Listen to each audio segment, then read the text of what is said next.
છેલ્લા ઘણા સમયથી વિવાદમાં રહેતી નગરપાલિકાએ આ વિવાદ વચ્ચે બંધારણનો ભંગ કરી દીધો છે।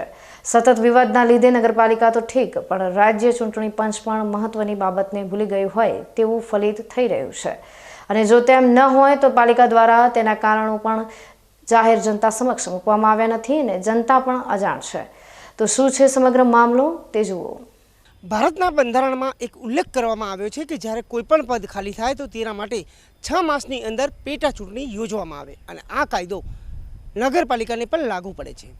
ત્યારે અત્યારે છેલ્લા ઘણા સમયથી વિવાદમાં રહેતી ડીસા નગરપાલિકા વોર્ડ નંબર 3ના સદસ્ય દ્વારા આપવામાં આવેલા રાજીનામાને 6 માસથી પણ વધુ સમય વીતી ગયો હોવા છતાં આ બેઠક હજુ પણ ખાલી છે અને અહીં અત્યાર સુધી કોઈ ચૂંટણી યોજાઈ નથી। પ્રાથમિક દ્રષ્ટિએ એવું લાગી રહ્યું છે કે ડીસા નગરપાલિકા અત્યારે જે રીતે વિવાદમાં સપડાયેલી છે તેના કારણે આ વિસ્તારમાં વોર્ડ નંબર 3ના લોકોને પ્રતિનિધિ આપવા માટે ભૂલી ગઈ હોય તેવું જોવા મળી રહ્યું છે। ત્યારે સત્ય કારણ શું છે તે પણ હજુ સુધી ડીસા નગરપાલિકા દ્વારા જાહેર કરવામાં આવ્યું નથી। સામાન્ય રીતે ભારતમાં કોઈ પણ પદ ખાલી પડે ત્યારે તે પદ માટે પેટા ચૂંટણી યોજવામાં આવે છે। નગરપાલિકાના કિસ્સામાં જો કોઈ સભ્ય રાજીનામું આપે તો આ પદ ખાલી ગણાય છે અને તેના પર પણ પેટા ચૂંટણી યોજવી પડે છે। ભારતના બંધારણ મુજબ આવી ખાલી પડેલી જગ્યાઓ ભરવા માટે ચોક્કસ સમય મર્યાદા હોય છે। નગરપાલિકાના સભ્યના રાજીનામા બાદ ખાલી પડેલી બેઠક માટે 6 મહિનાની અંદર પેટા ચૂંટણી યોજવી ફરજિયાત છે। આ નિયમ રાજ્ય ચૂંટણી પંચ દ્વારા નક્કી કરવામાં આવેલા નિયમો પર આધાર રાખે છે।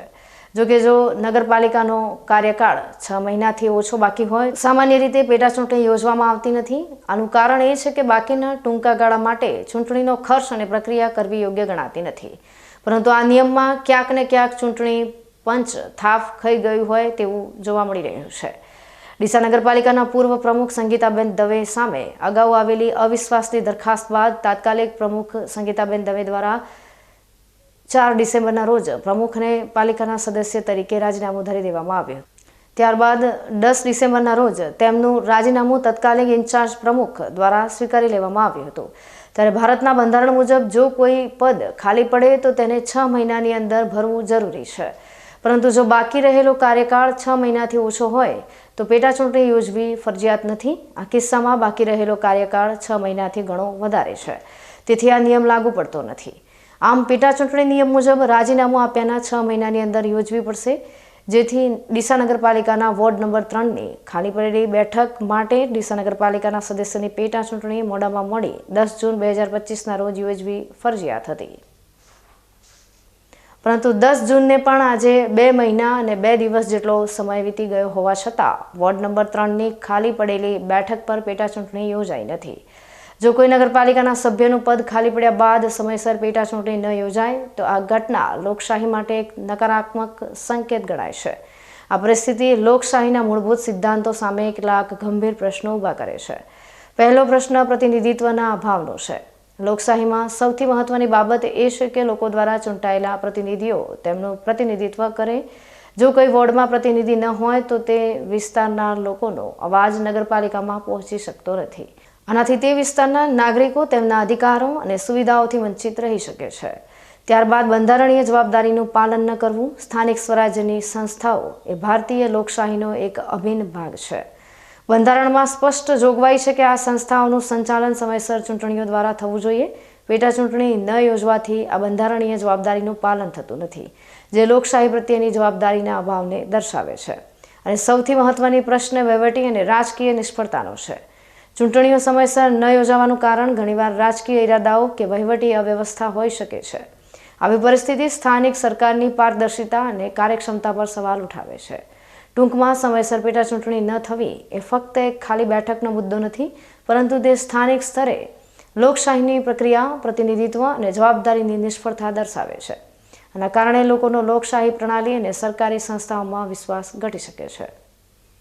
આ ઉપરાંત ગુજરાતમાં નગરપાલિકાના સભ્યનું રાજીનામું નગરપાલિકાના પ્રમુખને સંબોધીને આપવામાં આવે છે।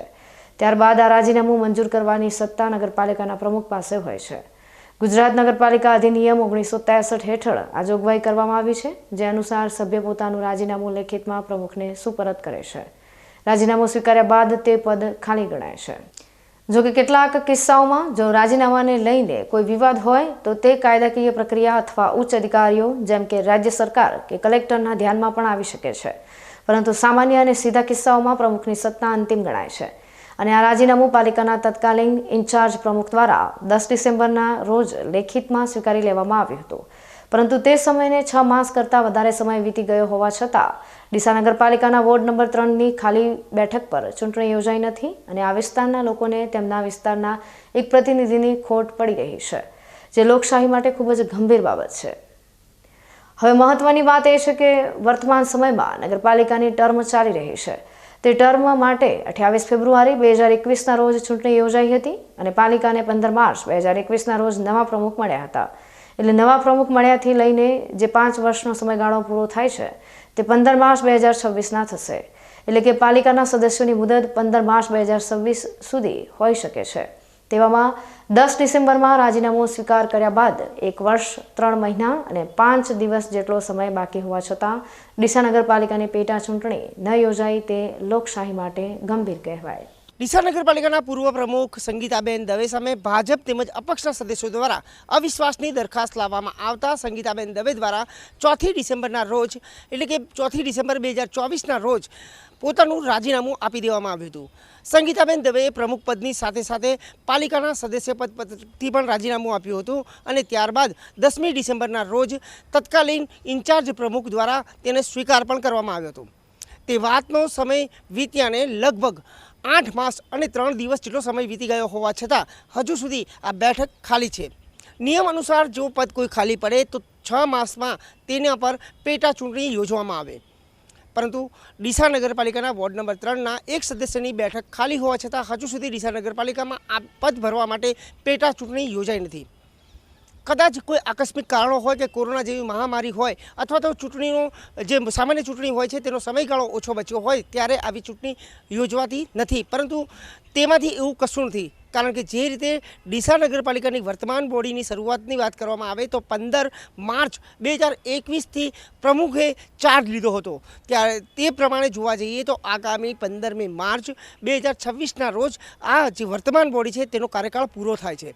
એટલે કે વર્તમાન સમયની વાત કરીએ તો જે પ્રમાણે ડીસા નગરપાલિકા ખાલી બેઠક માટે ચૂંટણી યોજવાનું ભૂલી ગયો હોય તેવું જોવા મળી રહ્યું છે।